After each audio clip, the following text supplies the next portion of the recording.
الرجیم بسم اللہ الرحمن الرحیم۔ سورہ عبس۔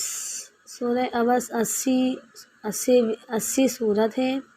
اس کا نمبر 80 صورت میں آتا ہے، 80 نمبر پر یہ صورت ہے عبسہ۔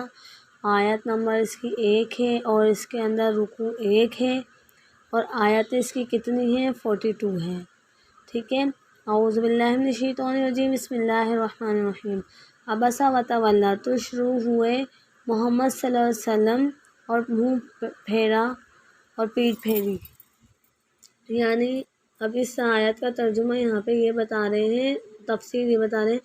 ایک مرتبہ آپ صلی اللہ علیہ وسلم مشغول تھے اشراف قریش کو دعوت تبلیغ دینے میں، تو پھر اس وقت یہ ہوا کہ ایک نابینا شخص آیا اور آپ صلی اللہ علیہ وسلم سے بار بار سوال کرنے لگا کہ آپ مجھے قرآن پاک کی جو آپ کے پاس علم ہے وہ مجھے کچھ سکھا دیں، لیکن آپ صلی اللہ علیہ وسلم کو بہت زیادہ حریص ہو رہے تھے آپ صلی اللہ علیہ وسلم کہ میں اس شخص کو دین کی دعوت دوں، یہ تاکہ راہ راست پر آ جائے۔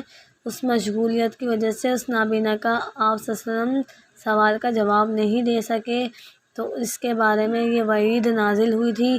تو جب بھی وہ نابینا شخص محفل میں آیا کرتے تھے تو آپ صلی اللہ علیہ وسلم مرحبا فرماتے تھے کہ مرحبا، اس شخص کی وجہ سے یہ شخص اتنا باعزت ہے، مجھ سے بھی اتنا بڑا ہے، یعنی عزت اور احترام کے طور پہ کہ اللہ تعالیٰ نے اس شخص کے خاطر مجھے وعید کی، یعنی وہ بہت زیادہ خوش ہو رہے تھے، اور یہاں یہ واقعہ پیش آیا تھا۔ اور سورہ عبس ان جاءہ الاعمی، ان کے معنی ہے کہ اور جاءہ الاعمی، جاء آنا، آیا وہ شخص، آیا اعمی اندھا، یہ کہ آیا وہ شخص ان کے پاس نابینا، یعنی ایک آپ صلی اللہ علیہ وسلم کے پاس نابینا آیا۔ وما یدریک لعلہ یزکی، وما واو کے معنی اور کہ ہیں، ما یدریک کیا چیز معلوم ہے تجھ کو، لعلہ شاید کہ، یہ شاید کے معنوں میں استعمال ہوتا ہے، یزکی وہ سدھر جائے، پاک ہو جائے، ٹھیک ہے۔ کیا تم کو خبر ہے شاید کہ وہ پاک ہو جائے، پاکیزگی حاصل کر لے، ٹھیک ہے نا یہاں پہ، اور کیا تم کو معلوم ہے کہ شاید کہ وہ پاکیزگی حاصل کر لے۔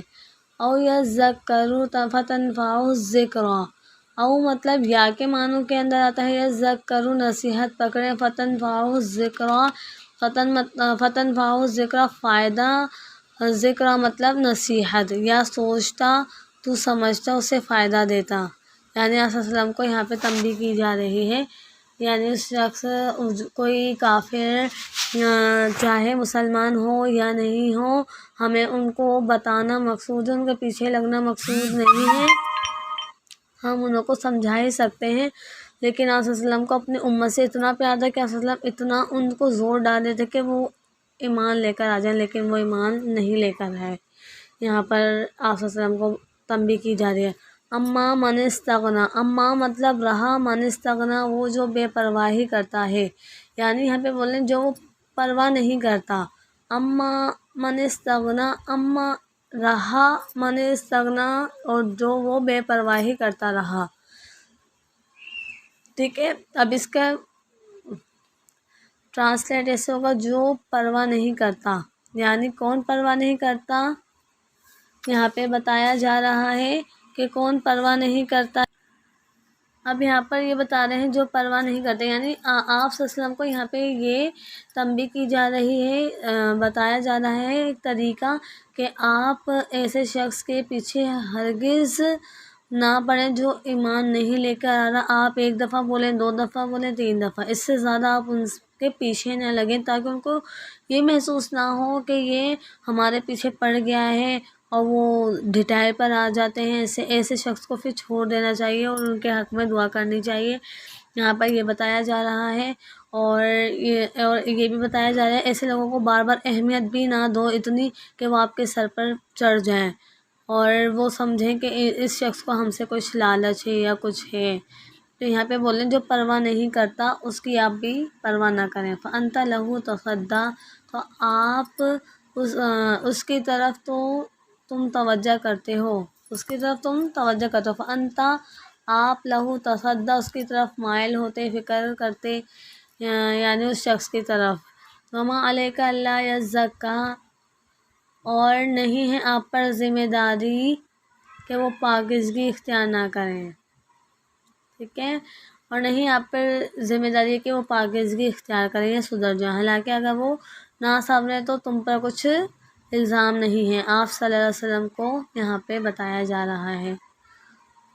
آپ کا صرف کام ہے، اللہ تعالیٰ فرما رہے ہیں اس آیت میں، آپ کا صرف کام ہے کہ آپ ان کو 1 دفعہ 2 دفعہ 3 دفعہ سمجھائیں، اس سے زیادہ آپ ان کے پیچھے نہ لگیں.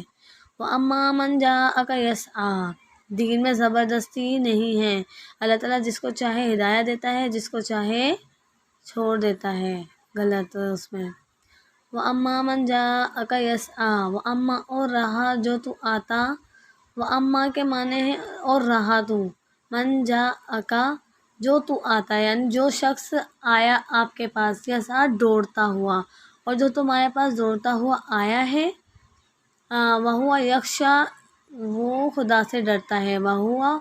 وہ شخص جو نابینا تھا، وہ آپ صلی اللہ علیہ وسلم کے جو پاس آیا تھا، وہ کس سے ڈرتا تھا؟ اللہ تعالیٰ سے. فَأَنْتَ عَنْهُ تَلَاهَا، اس فَأَنْتَ تو معنی ہے آپ کے، فَأَنْتَ عَنْهُ تَلَاهَا اس سے بے رخی برتتے ہیں. اب یعنی اس کا ٹرانسلیٹ اس سے تم نے بے رخی کرتے ہو، تم اس سے بے رخی کر رہے ہو، بس آپ نے ان سے بے رخی کی. ٹھیک ہے، یہاں پہ آپ صلی اللہ علیہ وسلم کا ہرگز یہ مطلب نہیں تھا کہ ان کی بے رخی کرنا اور کچھ دل ازاری کرنا. بس مقصد یہ تھا کہ وہ شخص اس وقت آپ صلی اللہ علیہ وسلم اتنا مصروف تھے، مشغول تھے اس شخص کو سمجھانے میں، دین کی دعوت دینے میں، لیکن وہ شخص جو نابینا تھا، وہ آپ صلی اللہ علیہ وسلم کو بار بار، وہ اس کو خود کو نہیں پتا تھا کہ آپ صلی اللہ علیہ وسلم مشغول ہیں، وہ بار بار آپ صلی اللہ علیہ وسلم کو سوال کر رہا تھا. آپ صلی اللہ علیہ وسلم چلے گئے وہاں سے. آپ صلی اللہ علیہ وسلم کلا انہا تذکرہ، کلا ہرگز نہیں، انہا بے شک تذکرہ ایک نصیحت ہے. دیکھو یہ قرآن کیا ہے؟ ایک نصیحت ہے. ہرگز نہیں، بے شک یہ کیا ہے؟ قرآن پاک نصیحت ہی نصیحت ہے. اس میں ہمارے دنیاوی، دینی، دنیا کی زندگی کے سارے اہم معاملات اللہ تعالیٰ نے ہم کو سب کچھ قرآن پاک میں سمجھا دیا ہے. فمن شاء ذکرہ، فمن پس جو شخص کوئی چاہے، فمن شاء مطلب کوئی چاہے، فمن جو شخص یا وہ شخص، ٹھیک ہے، ذکرہ یاد کرے، ٹھیک ہے، یاد کرے اس کو، ٹھیک ہے. پس جو شخص چاہے تو اسے یاد رکھے. کس چیز کو یاد رکھے؟ یہاں پہ وہ بتا رہے ہیں، یعنی جو آپ صلی اللہ علیہ وسلم نے نصیحت کی ہے اس کو اپنے اوپر لازم کر لے، یاد رکھے، تو دنیا اور آخرت میں کامیاب ہو جائے. فی صحف مکرمہ، صحیفے میں یعنی اوراق میں، پرچوں میں اللہ تعالیٰ نے باعزت طریقے سے ان کو لکھا ہوا ہے. یہاں پہ بتا دیں قابل ادب ورقوں میں لکھا ہوا ہے، یعنی اللہ تعالیٰ نے جو قرآن پاک نازل کیا ہے، اللہ تعالیٰ نے وہ پرچوں کے اندر اوراق میں محفوظ کر دیا ہے. مرفوعات مطہرہ، بلند ہیں، پاکیزہ ہیں، جو بلند مقام پر ہوئے ہیں اور وہ پاک بھی ہیں. یعنی اللہ تعالیٰ نے جن کو بلند کر دیا ہے اور وہ پاکیزہ بھی کر دیا ہے. اللہ تعالیٰ نے ان کو نمازی پرہیزی ہیں. یا بِأَیْدِی سفرہ، ہاتھوں میں سے، بِأَیْدِی ہاتھوں میں سے، سفرہ لکھنے والے کے، ایسے لکھنے والے ہاتھوں میں جو سردار اور نیکوکار ہیں. ٹھیک ہے، یعنی کرام بررہ، ایسے لکھنے والوں کے ہاتھوں میں جو سردار ہیں، عزت دار. یہاں پر یہ بتایا جا رہا ہے. ٹھیک ہے، کرامن قتل الانسان ما اکفرہ، قتل مارا جائے گا انسان، ٹھیک ہے نا، انسان ہلاک ہو جائے گا، ما اکفرہ کیسا اس نے ناشکرپن کیا ہے. ٹھیک ہے نا. یہاں پہ اب بتا رہے ہیں قتل. اب یہاں پہ یہ بتایا جا رہا ہے کہ آپ صلی اللہ علیہ وسلم قتل الانسان، وہ ہلاک ہو وہ انسان جس نے ناشکر کیا، اس شخص کے لیے ہلاکت ہے، جو شخص ایمان نہیں لایا اور کیا کہتے ہیں اللہ تعالیٰ پر ایمان نہیں لے کر آیا. تو اس شخص کے لیے ہلاکت ہے. آپ صلی اللہ علیہ وسلم کے لیے اس میں کچھ غمگین کرنے کا وہ نہیں ہے. اللہ تعالیٰ چاہے تو جس کو چاہے ہدایت دے، جس کو چاہے اللہ تعالیٰ اس کے کفر میں چھوڑ دے. یہ لوگ اس لائق نہیں ہیں کہ ان کو دعوت تبلیغ بار بار پیش کی جائے. من ایشی شیء خلقہ، اے خدا نے کس چیز سے بنایا ہے. ٹھیک ہے، اسے خدا نے کس چیز سے بنایا ہے. من ایشی شیء، کس چیز سے. یہ من ایشی جو آتا ہے سوال کرنے کے بارے میں آتا ہے، کس چیز سے بنایا ہے اللہ تعالیٰ. خلقہ، اللہ تعالیٰ نے اس شخص کو کس چیز سے بنایا ہے. یہاں پر یہ بتایا جا رہا ہے کس جگہ سے اس نے پرورش پائی اور کس راستے سے وہ دنیا میں آیا. رحم مادرے میں اس نے کیا غذا کھائی. یہاں پہ یہ آ رہے من نطفہ خلقہ فقدرہ، نطفے سے بنایا پھر اس کا اندازہ مقرر کیا اللہ تعالیٰ نے. یہاں پہ بھی یہ بتایا جا رہا ہے اللہ تعالیٰ نے انسان کو کیسے بنایا، پھر کیا ثم السبیل یسرہ، پھر اللہ تعالیٰ نے اس کو سیدھے آسان کر دیا. اللہ تعالیٰ نے اس کا دنیا میں آنے کا راستہ. یہاں پہ ثم السبیل یسرہ، ثم السبیل، پھر اللہ تعالیٰ نے سبیلا راستہ یسرہ اس کے لیے آسان کر دیا. یسرہ آسان کرنے کے معنی میں.